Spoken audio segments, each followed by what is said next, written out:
This is not audible. Blessed is the Flame by Serafinski, narrated by Watchity Watch. Blessed is the match consumed in kindling flame. Blessed is the flame that burns in the secret fastness of the heart.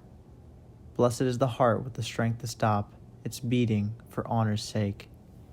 Blessed is the match consumed in kindling flame. Hana Sanesh, Jewish partisan fighter. And may that flame that burns inside us burn everything around us. Panayotis Argyro, proud member of the conspiracy of cells of fire. Introduction. We are being led to our slaughter. This has been theorized in 1,000 ways, described in environmental, social, and political terms. It has been prophesized, abstracted, and narrated in real time, and still we are unsure of what to do with it. The underlying point is that the progress of society has nothing to offer us and everything to take away. Often it feels like we are giving it away without a fight.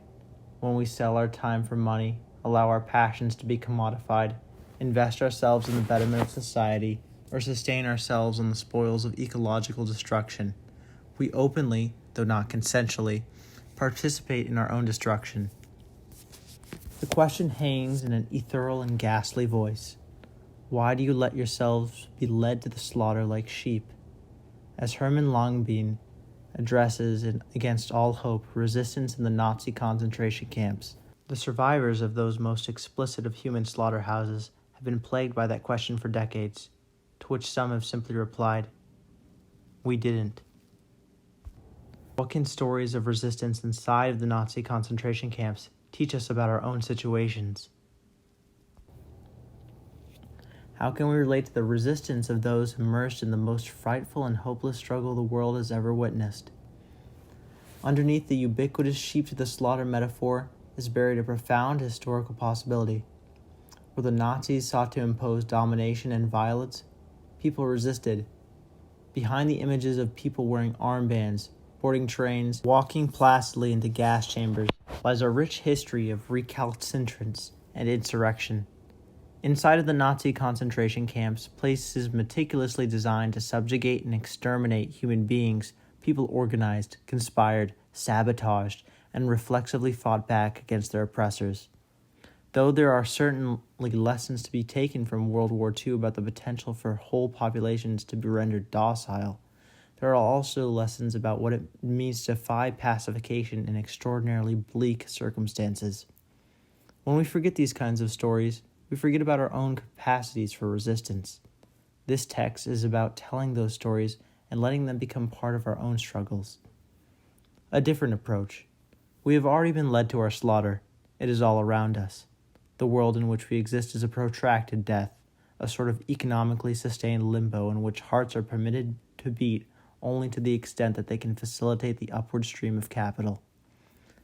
The plague of domestication has reached into every wild space, and the lines of colonization have crossed us more times than we can count.